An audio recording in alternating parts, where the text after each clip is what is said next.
যেমন কৃষি করতে হলে বীজ নির্বাচন করণ লাগে, ঠিক মাছ করতে হলে আগে পোনা নির্বাচন করতে হবে যে ভালো পোনা দিলাম কিনা আমি।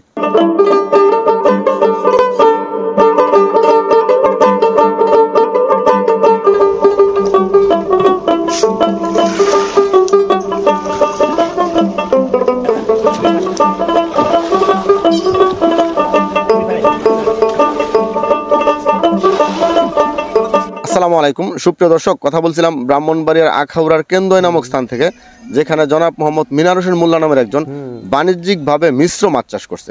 আমরা মিশ্র মাছ চাষের সার্বিক বিষয়টা নিয়ে মিনার হোসেন মোল্লার সাথে কথা বলবো। বিশেষ করে পুকুর প্রস্তুত থেকে শুরু করে মাছ বাজারজাতকরণ পর্যন্ত যে কার্যগুলো মিনার হোসেন মোল্লা সম্পাদন করে থাকেন, এই বিষয়টা নিয়ে আমরা মিনার হোসেন মোল্লার সাথে কথা বলবো। পুরো ভিডিও জুড়ে আপনারা আমাদের সাথেই থাকবেন। আর যারা না বিশেষ করে আমাদের চ্যানেলটা সাবস্ক্রাইব করেননি, আমাদের চ্যানেলটা সাবস্ক্রাইব করবেন। যারা আমাদের পেজে ভিডিওটা দেখবেন, আমাদের পেজটাতে ফলো দিয়ে আমাদের সাথেই থাকবেন।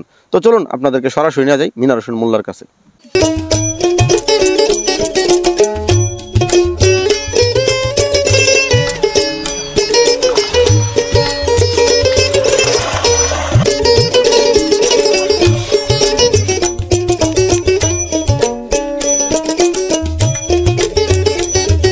প্রথমেই জানবো যে আপনার পুকুরটা কতটুকু জায়গা? আমার পুকুরটা 500 গারে 5 কানি আর কি, জলকট হইলে 4 কানির মতো আছে। মানে জলকটা 4 কানি আর 5 কানি। আপনার এই 4 কানি পুকুরটাতে মানে কি পরিমাণ মাছ ছাড়ছেন? আমার এটাতে বর্তমানে মাছ আছে প্রায় 10,000-এর উপরে আছে, 10-11,000 মাছ আছে আর কি, পাঙ্কাশ বাংলা সব। পাঙ্কাশ মাছ বাংলা মাছ বলতে দেশীয় প্রজাতির মাছ? দেশীয় প্রজাতি যেটা। কি পরিমাণ পাঙ্কাশ মাছ দিয়েছেন? 8,300 পাঙ্কাশ দেওয়া হয়েছে। 4 কানি পুকুরে 8,300 পাঙ্কাশ। আর রুই মাছ দেওয়া হয়েছে 5 মনের মতো। রুই মাছ 5 মন? রুই মাছ 5 মন। 300 আছে ব্রিকেট, কার্পু আছে 300, আর ঘাস কাপ আছে 30টা। আচ্ছা।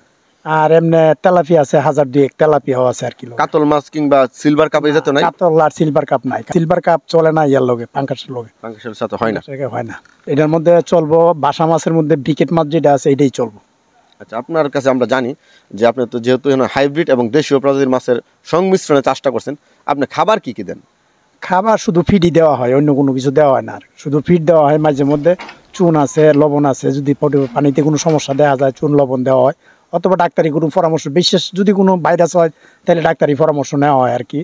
কোম্পানির ডাক্তার আসে আর আইসা দেয়। অনেকে তো বলে দেশীয় প্রজাতির মাছ যে পুকুরে ছাড়া হয় কিছু দেশীয় জাতের খাবার দেওয়ার জন্য, যেমন বিশেষ করে খৈল ভুসি এই জাতের খাবার দেওয়ার জন্য, আপনি এই টাইপের খাবার দেন? না, এগুলি দেয় না। এগুলি দিলে এমনি আদার দিলে পানি লোড হয়ে যায়, কিন্তু এরপরে যদি আবার দেশীয় আদার দেওয়া হয়, খৈল দেওয়া হয়, ভুসি দেওয়া হয়, তাহলে পানি আরো সমস্যা হয়ে যায়। এই জন্য আমরা এইগুলি দেই না। ওইটার মধ্যেই যে ডুবা একটা আদার আছে, ডুবাটা দিলে বাংলা মাছও পাওয়া যায় আর কি। কত বছর যাবত এই মাছ চাষের সাথে সম্পৃক্ত? আমি প্রায় 15 বছর হয়ে গেছে, 15-16 বছর হয়ে গেছে এটার লগে সম্পৃক্ত আর কি। 15-16 বছর যাবত আপনি মাছ চাষ করে যাচ্ছেন। সবসময় কি মিশ্র জাতীয় মাছ চাষ করেন নাকি দেশীয় প্রজাতির মাছ চাষই করেন? দেশীয় করি না, এখন যখন থেকে করি তখন থেকে আমি মিশ্র প্রজাতির মাছই করি আর কি। দুটোটা মিলে, হাইব্রিড এবং বাংলা দুটোটা মিলে এই কাজ চাষ করি, না হলে এগুলি লাভবান হওয়া যায় না বা তেমন ফল পাওয়া যায় না। আচ্ছা, আপনার পুকুরটা তখন 4 কানি, মানে 4 কানি জলকট্টা বলছিলেন, 4 কানি পুকুরে প্রায় আপনি 12,000 প্লাস মাছ দিচ্ছেন। আচ্ছা, আমরা যদি আপনার কাছে জানতে চাই যে আপনি কত টাকার খাবার দিচ্ছেন?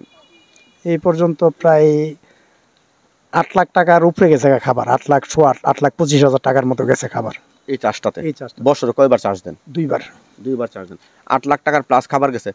আর কয়দিন পরে বিক্রি করবেন? আরো প্রায় 15 থেকে 20 দিন। 15 থেকে 20 দিন। এই 15 থেকে 20 দিন তো আরো অনেক টাকা খরচ হবে। আরো প্রায় যাইবো 2 লাখ টাকার মতো। আমরা ধরে নেব 10 লাখ টাকা খরচ হবে। 10 লাখ টাকা 10 লাখ টাকা 10 লাখ টাকা খরচ হবে। আমরা যদি জানতে চাই কিরকম লাভ হতে পারে, একটা আশাবাদী। হয়তো 10 লাখ টাকা যদি আমি সুন্দর করে করতে পারি বা কোনো সমস্যা না হয়, মাছে যে কোনো সমস্যা না হয়, তাহলে দেখা যায় যে 12-13 লাখ টাকা, 12 লাখ বা 13 লাখ টাকা বিক্রি আসতে পারে আর কি। আপনি তো অনেক বছর যাবত মাছ চাষের সাথে সম্পৃক্ত, আপনি কি মাছ চাষে লাভবান হচ্ছেন? হ্যাঁ, মাছ চাষে কোনো লস নাই। নতুন মাছ চাষে আছে অনেকে আমাদের ভিডিওটা দেখবে, আপনি তাদের উদ্দেশ্যে কি বলতে চাচ্ছেন? যদি সুন্দরভাবে নিজে খাইটা করা যায়, নিজে সবসময় চর্চা করা যায়, তাহলে মাছ চাষে কোনো লস নাই। যদি ভালো পোনা জাতের পোনা দেওয়া হয়, পোনা দেওয়ার বেলা ওইটাও বাছাই করে দিতে হবে যে আমার পোনাটা জাত ভালো কিনা। যেমন পাঙ্কাশ দিলাম, পাঙ্কাশের মধ্যে 2টা মাছ আছে, একটা মাছ দিলে ওইটা বাজারে গেলে 10 টাকা 15 টাকা কম ধরে। আবার আরেকটা মাছ আছে যে লাম্বা ডহের, যেটা আমরা বয়েল্লা পাঙ্কাশ কই, এটা দিলে আবার দেখা যাবে যেটা 10 টাকা 15 টাকা লাভ বেশি হয়, তাইলে এইটাতে দেখা যায় যে আমার যদি 10 টন বা 12 টন মাছ 10 টাকা করে থাকে কেজিতে, তাহলে অনেক ব্যাপার স্যাপার হয়ে যায়। মাছটাও যাত্রা ভালোভাবে মাছটার যাত্রা নির্বাচন করতে হবে। নির্বাচন করতে হবে।